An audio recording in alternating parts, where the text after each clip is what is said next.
Bernie Sanders appeared on MSNBC for an interview with Ali Velshi. You guys probably all know who Ali Velshi is. And Ali had some questions to ask Bernie Sanders. There's some questions that he's going to face in the upcoming times. And so he grills him pretty hard on his state in the current race. And he's going to also ask him about some of his solutions and some of his plans. So go ahead and check this out. We're going to come back and talk about it.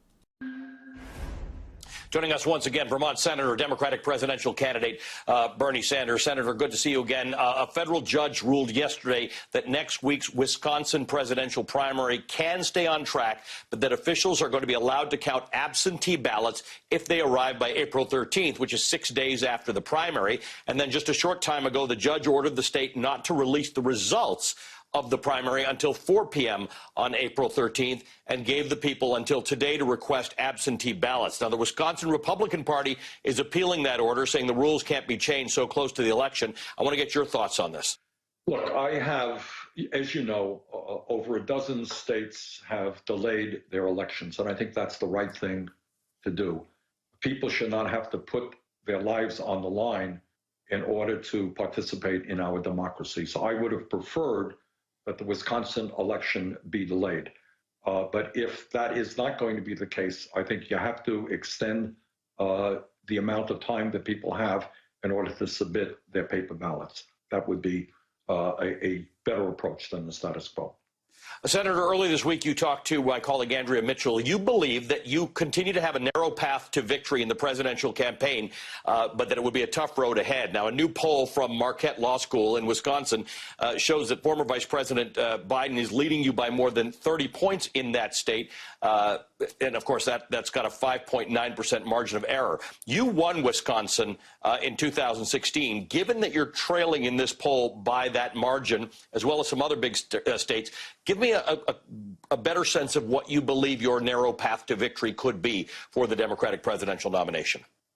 Well, it is a narrow path. On top of that poll, we are 300 delegates behind Biden, and many of the elections have been delayed. The Democratic convention has delayed. We're in a kind of crazy political period.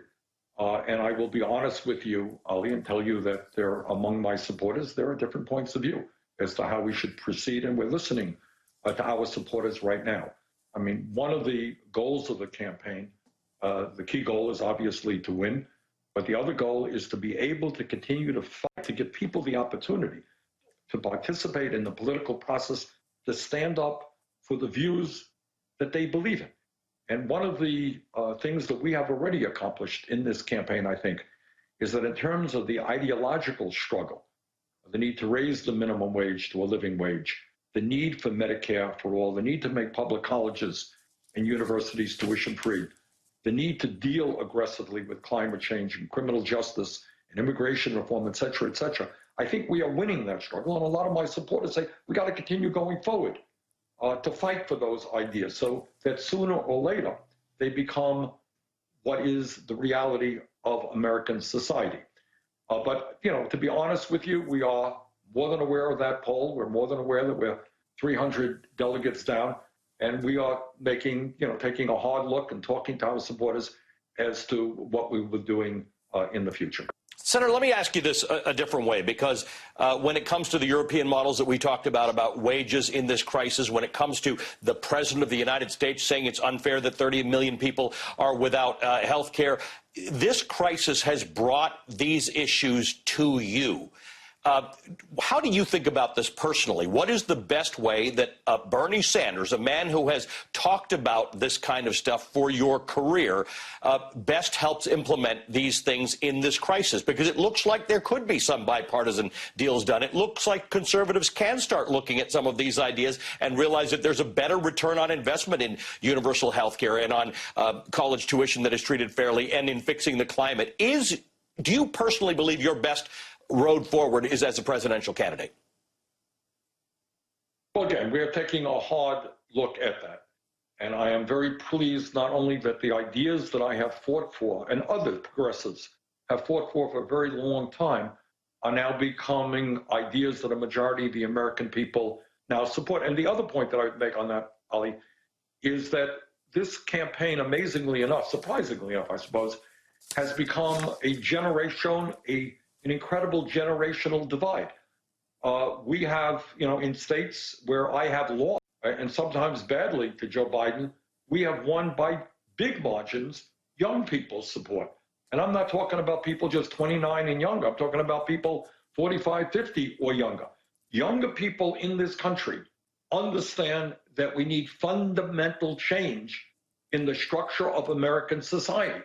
That instead of having society which glamorizes billionaires and says that we're all in this, the only thing that we should be doing is trying to make huge amounts of money. There is an entire younger generation that says, well, you know what? Maybe we should work together to create an economy that works for all, a healthcare system that works for all, making sure that all of our kids can get the education they need regardless of their income. So a huge generational divide is taking place. That younger generation is the future of America, and to a very large degree, they are supporting the agenda that we have brought forth.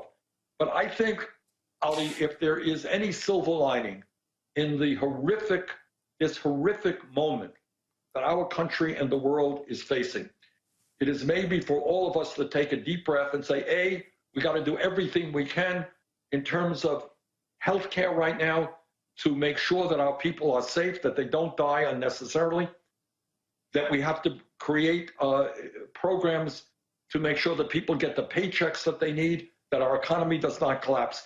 But in the midst of all of that, we may want to take a deep breath and say, how did we get to where we are right now? How does it happen that half of our people before the crisis were living paycheck to paycheck? That 87 million people before the crisis were uninsured or underinsured, that we had a massive level of income and wealth inequality in America, that we have more people in jail than any other country on earth.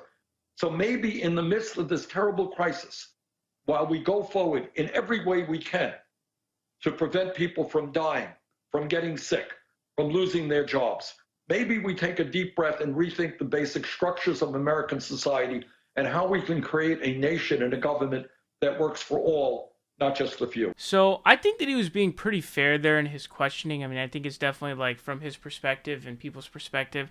I think it's just a fair question to ask Bernie, what the path forward is for him to really win the nomination. But really, the reason for Bernie Sanders to stay in at this point in time is essentially so that there are a couple of things. One of them, considering the case that we're in a situation where basically you've got Joe Biden, who is very rapidly mentally deteriorating, very, very fast. He's had aneurysms before, and he's suffering from dementia.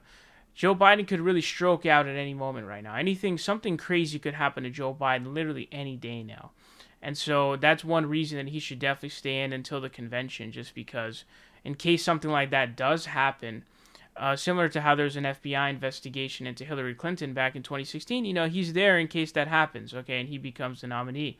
So he should stay in for that reason. Now, that's not I don't know if that's what's in Bernie's mind when he's answering the question there, or if he even thinks that in the first place. But let's hypothetically say he does believe that.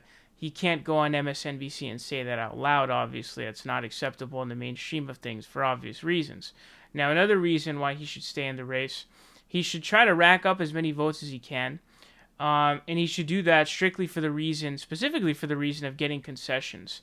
And so back in 2016, his sort of run to the final got concessions from Hillary Clinton, and then also from the DNC, most importantly. So if you recall, superdelegates were still on the first ballot back in 2016. So I made it pretty difficult for a candidate like Bernie Sanders to win. So what did Bernie make sure he did? He made sure to have the unity reform stuff and all that stuff, no Mickey Constant, there's all that brokered stuff that went down and helping change some of the rules in some way, getting measly bits.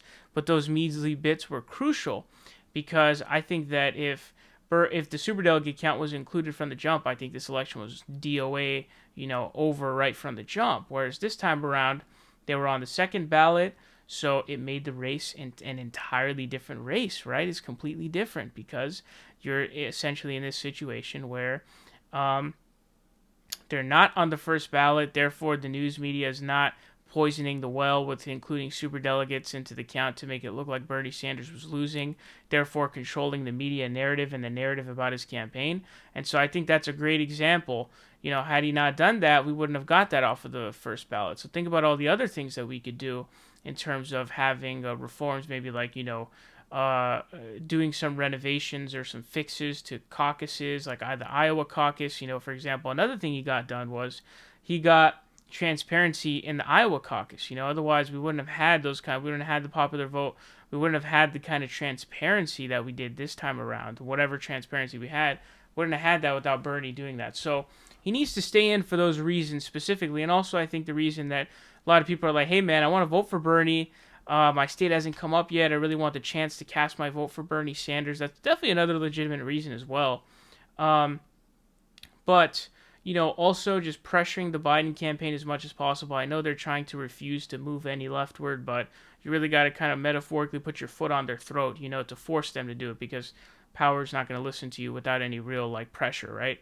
So you've got to do that, And so those are the crucial pieces. Now, it is unfortunate the state we find ourselves in, considering where we were pre-Super Tuesday. We were, front runners after Nevada, but South Carolina and then the media blitz that followed kind of changed the race, as well as the media blitz after Nevada, because all that happened was they talked about Fidel Castro for 3 days straight.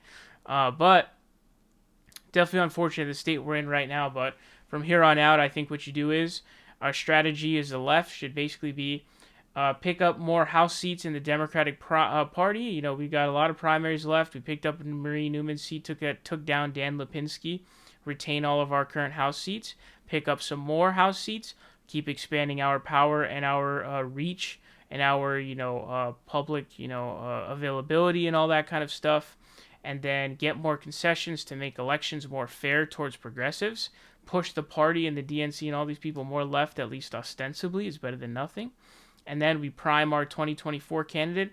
But again, I want to really warn people against putting all of your eggs into one basket. You can't put all your eggs into one basket, that being the president of the United States. You gotta spread it out. You gotta try to pick up Senate seats, which are really difficult to do. But gotta pick up House seats. We gotta focus more on that.